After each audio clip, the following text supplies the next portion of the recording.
question. We're going to focus on the past participle in this lesson. For you to really understand the past participle, you need to understand the principal parts. There are 4 principal parts of a verb, and we're going to tackle some of the principal parts. Now, do you guys remember what the principal parts of a verb are? Present, simple past, simple present, simple past, and then we have our past participle and our present participle. What are our principal parts? Okay. So we have 4 of them. What are they? So we have our simple past, our simple present. Past participle and present participle, which are our INGs, right? They call it the present, past, the past participle, and our present participle. So it's our present, and then our past, and then our past participle and our present participle. Those are the 4 principal parts. Does that have to go in order? No. Okay. I just want you guys to know what they are. Mm-hmm. And I want you to understand what they are. What are the 4 principal parts? Your present, which is your simple present, your past, which is your simple past, your past participle, and your present participle. Those are the 4 principal parts. And we talk about this as in the simple present. We also call it the infinitive. Yeah, it's the infinitive part, which that includes a to, the word to. There are 4 principal parts, and these 4 principal parts, we use those principal parts to help us understand every one of our tenses. That's why we need to understand what they are, because it tells us where they're going to go in each tense. So in the past participle, what tense is that? It's the perfect tense. If we're going to use the past participle, that's the perfect tense. What if we're going to use the present participle? INGs. Present participles are our INGs. Here is the simple present, and here is the past. But these are also called participles when they're just in ED. If they're regular ED words, these are called past participles and they're called the past. But if you want them to be a past participle, you have to use an auxiliary verb. So every single one of these participle parts is helping us understand our tenses. Words that put us in the future, we're going to use the words will and shall. So if we want, but each one of our verbs, we are using the simple, we're going to use it in the present and in the past. And we're going to build on these 2 words right here to help us understand all of our tenses. We're building on these 2 words because you have to have your simple present tense to take your ING. You're building that ING off of this, right? Yeah. You're building your future tense off of this, but then your past participle comes off of the simple past.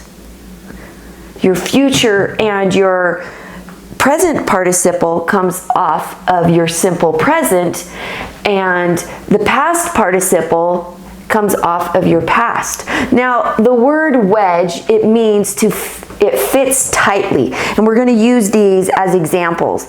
And then we have blend and blended, wedge and wedged. And blend and blended means putting something together. You're blending something. Think of our blender. You're blending it all together, right? You're blending these colors together. Okay. That's what blend means. These right here, we're going to say this is our simple present and this is our simple past. So wedged plus the auxiliary verb equals the perfect tense, which means it's complete, perfect. So I want you guys to remember, if you understand what the perfect tense means, you're going to understand how to use them properly. So perfect means complete. It's done. It's over. Blended plus your auxiliary verb equals the perfect tense. It offers a completeness. Requested plus your auxiliary verb is the perfect tense. It means it's ended, it's finished, it's a positive outcome, it's over, it's perfect. Isn't that fun? What does perfect mean? Ended, finished, positive, it's complete. That's what perfect means. So if you think about us as in the perfect, God is perfect, right? That it means He is complete with everything, and that's what we want to be. Anyways, I loved that we actually looked that up. I've never, when we've studied it before, I've never looked up why they call it the perfect tense, and it makes complete sense because it puts us all the done and finished. I wedged the cord to the electric fireplace in with the printer. What tense is this in? I wedged. Past. Right, it's in our simple past tense. What person is it in? It is first person. I wedged. So now this is sitting us in the simple past. Now I had wedged the cord to the electric fireplace in with the printer. Now remember, if you see quotation marks right under, it just means that it's copied down. So we don't have to recopy that. That's what these quotation marks mean. We don't have to rewrite everything. I had wedged the cord to the electric fireplace in with the printer. What tense is this? Perfect. This is the perfect tense. What, not just perfect, but what else? Perfect past. This is the perfect past. That means it's final. It is finished. It's ended. It is complete. It's over. It's in there. I'm leaving it alone. It's not coming out. Okay, here it sounds like you're doing the wedging. Here it's over. It's done. It's finalized. So this is saying something different. So you need to understand the difference. This is a final completeness, and this one is in the past, but it sounds like you're just doing it. Okay? It almost sounds like this is still in the, but it's not. Okay, so she blended the fruit and the milk this morning. This is in the third person past tense, the simple past, right here. So what principal part is that? Past. It is the past. And then here, but could somebody still say that that is a past participle? No. Yeah, they could, but not in this sentence. Oh. That's where people get it really confused. They're saying, well, that's a past participle. Well, it's not a past participle until you put on your auxiliary verb. And that's where you were thinking. I thought you were just saying. Yeah, I'm probably confusing you. Here is the past participle because it has to have the auxiliary verb. She has blended. This puts you in the present perfect tense. Do you see that? But it's still telling it's ended, it's finished, it's positive, it's a positive result. Now we have our smoothie. It's perfect, it's complete, it's over. She has blended the fruit this morning. She has blended it. It's still putting you in the past area because ED is putting you in the past area. Okay. But this is still saying it's in the present. I know, it's confusing. It's saying something here. This is, she has blended the fruit and milk. She had. So this is in the present perfect, and this is in the past perfect. This is more final than this is. I requested everyone to put their shoes away. I'm going to add in the mudroom. Yeah. So this is your first person and in your simple past. But for it to be in the perfect and you use your principal part, the past participle, you have to use this auxiliary verb. This right here, when it is used in this sentence, is not considered the past participle. It's considered the past, right? But that's where people get confused and they'll say, well, that's the past participle. And that could be the past participle, but you have to use your auxiliary verb. If you say, well, that's the past participle, then you would be, in this sentence, that would be wrong. That is just the simple past. In this one, it's considered the past participle. I have requested to put their shoes away.